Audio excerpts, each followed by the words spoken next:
Welcome back to our city. For the second half of this evening's show, I'm pleased to be joined by Mr. Michael Litterer, who is the Deputy Director at Prevention Links.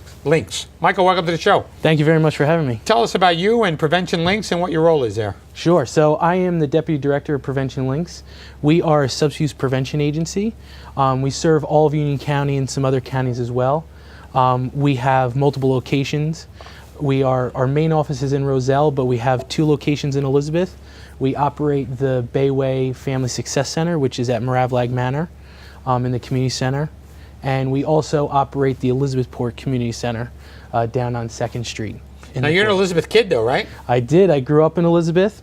Both my family, my mom's side and my dad's side, grew up in Elizabeth their whole lives. And I grew up, went to St. Jen's, played Elmore Youth League. And so you tell me a funny story. The last time we took a picture together was you were in Little League, right? I was in Little League. I don't know why that came up, but yeah, the last time I think we took a picture together, I was 10 or 11 years old, opening day. Just a couple of years ago. Just a few years ago. Yeah. So Mike, teen drinking, a lot of people kind of shove it off. It's not a big deal, but it's a serious issue, not only for the teen, but for the family. It really is, and you know, there's a split because there's some people don't think it's a big deal. Other people do recognize it being a big deal, and that's usually the youth. The youth are really identifying that it's a major issue that they're facing. It's very hard to make the right decision not to do it because they're feeling like it's everywhere and everyone's doing it. Research shows that that's actually not the case. Only about 48%, which is still a very high number, of high school seniors have used alcohol in the last 30 days. But that still leaves 52% who haven't. So, you know, getting that message out. How are they introduced to it, Mike? You know, they get a lot of parental, it's parental modeling. I mean, we don't really think about it, but almost every time we celebrate something, Super Bowl, a birthday, oftentimes alcohol is involved. So they make that connection. Media is a big issue. Every beer ad or vodka ad or whatever you see on TV is always someone having a good time, partying it up, living a very glamorous lifestyle. And they get that message. The other thing, too, is alcohol outlet density. There is an alcohol store within walking distance of almost all of our communities. So they see that. They're almost inundated with that messaging. So it becomes even harder to make the right decision.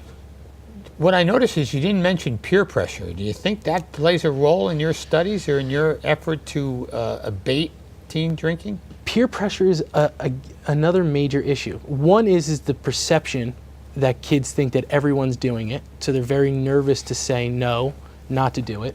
But I think in many ways it's all about who you surround yourself with.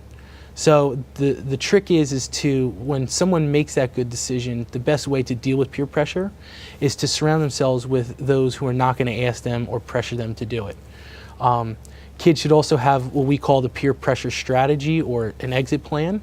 If they're ever, at a party or someone approaches them to do something they don't want to do, they should sort of work through a plan on how to get out of that as early as possible. I have an agreement with my daughter that no matter what time of day or night it is, if she needs to be picked up, she's to call me if she's in that situation.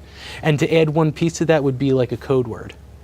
Oh. To say, oh no, is Grandma Lucille sick? Or something that because maybe she's not in a position where she can say, someone offered me alcohol, I want to get out of here. A code word to say, oh, Dad, I didn't realize we had to be at the doctor's at 10:30 tomorrow, or something benign that you then know, oh, you know what, she needs. This way she's not getting yanked out of there. And she doesn't feel awkward. She doesn't feel awkward about it. Yeah. That's a really good point. Yeah. Do you work with kids in that way, or it's we do. An interesting process? We do. Elizabeth has one of the most robust municipal alliances in the state. So we help provide some support to the programs that they do through the schools. How do we address this problem in the schools, Michael? The best way to do it is life skill education, to teach kids to communicate, make healthy decisions. It's really the work that impacts them as a whole person, to be a healthier, more active, better communicator. And that just has a byproduct of that is dealing with substance abuse, but it could also deal with bullying, many different things. So, some of the programs like DARE and some other things that really target the younger kids, 3rd, 4th, 5th grade, are not as much focused on why the drugs are dangerous, but the better decisions and the healthier decisions that they should be making. And then you follow that up with some of the dangers. And keep reinforcing it. Correct. A child can deal with peer pressure when it comes to drinking. What does Joe say to his best friend Sammy? I don't want that beer. How do you do that? It's difficult, and we can come up with strategies for kids to say, no, to walk away, not to put themselves in that position where they're going to be asked. But at the end of the day, too often kids are forced to make that decision or have that conversation. And it takes courage to do that, because the last thing a kid wants to do is feel excluded or judgmental of what their friends are choosing to do and so forth. The only thing that we continue to remind kids is that you may think everyone's doing it, but that's not always the case. So don't be afraid to say no, because most likely if there's a group of, let's say, 4 people, at least half, at least 2 or 3 in the group are questioning and nervous about the same situation. So you can have the courage to say no and actually help your friends out as well. Parents, sometimes they may know, they don't know. Sometimes they may ignore it. What's the message to parents? Parents, it's all about communication, and to start at the youngest age possible. If you start asking your child in middle school or in high school, how was your day? What was a good thing today? What was a bad thing? They're going to be very hesitant to talk to you. If you start at a very young age, the earlier the better, it becomes a routine and it feels less intrusive to them when you ask those questions. So the healthy communication, because you're going to hear it first, hopefully. The other thing too is to watch for changes in behaviors. If your son or daughter is, very much into sports and all of a sudden they don't want to go anymore, if they change their group of friends all of a sudden, if they usually talk at dinner and now they're not talking at dinner, those changes are a sign of something. It may not necessarily be substance abuse, but it's their way of saying that there's something going on. And maybe just someone wasn't nice to them at school, or they were not asked to sit at a certain lunch table, or they're dealing with issues like really, severe bullying or substance abuse. So I always tell parents, they don't give you a manual on how to parent when you have a child, but most of us inherit a gut, and our parental gut tells us something's off, and we just have to be able to communicate much better. Drugs, scourge of society, as we all know, but prescription drugs are also a problem. Drugs left around the house, and sometimes experimentation occurs with prescription drugs. Yeah, if you look at just illicit substances, the drug of first use is about half is marijuana, and the other half is unfortunately prescription drugs. We teach kids from a very young age that medicine makes you better. A doctor who is meant to make you better prescribes it. I try to practice what I preach, but I have a 6 and a 4-year-old.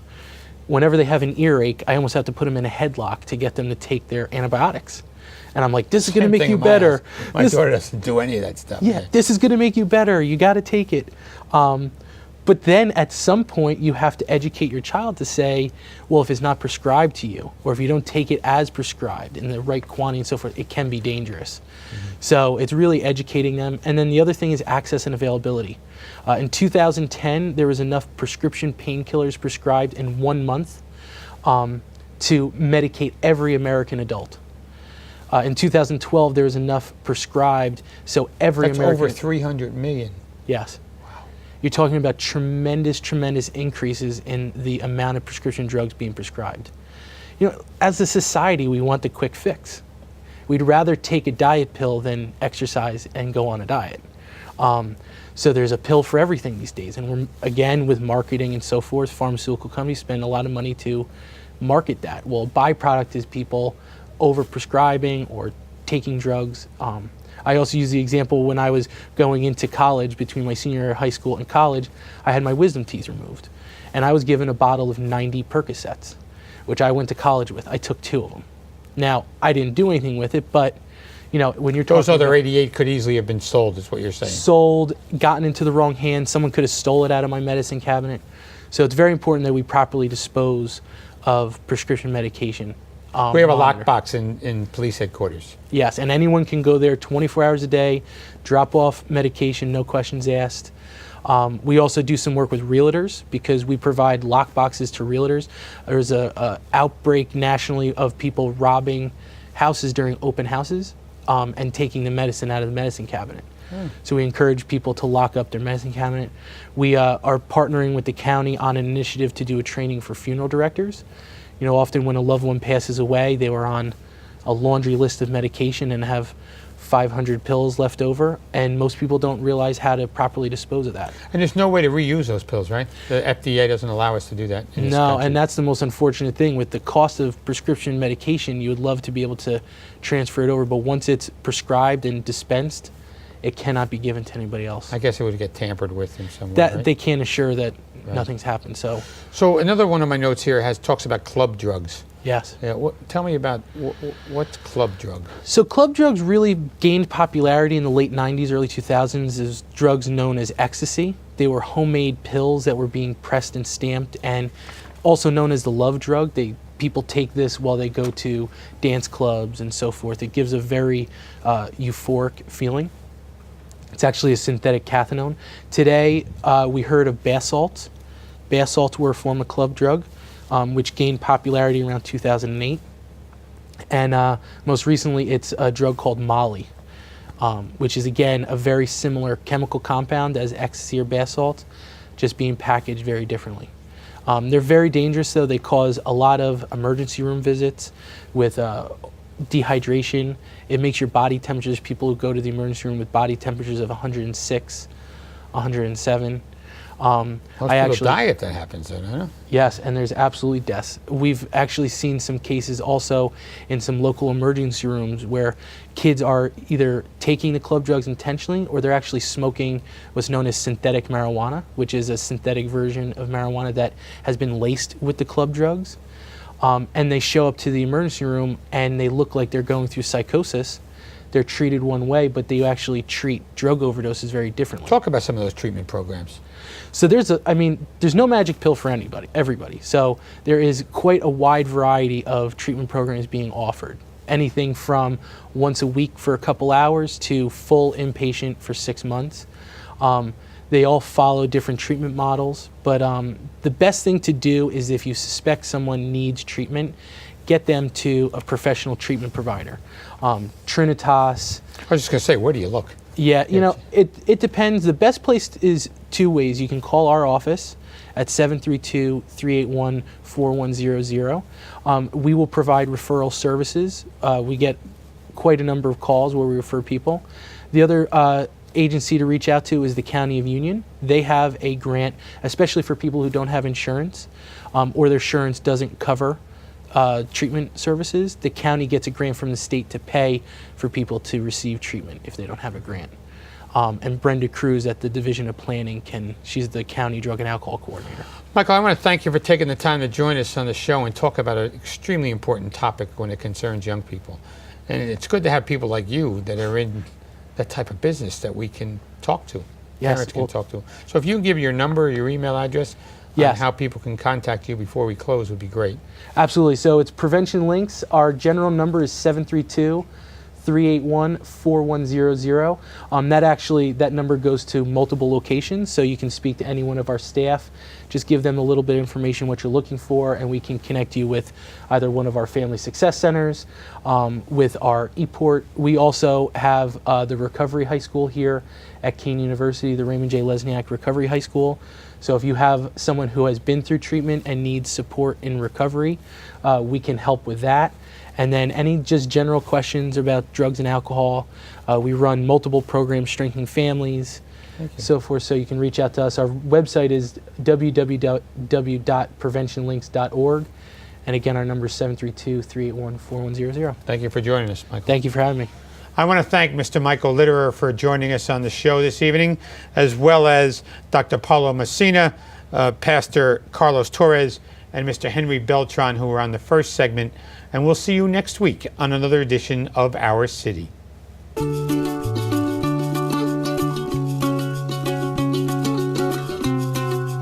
Why do we like it here?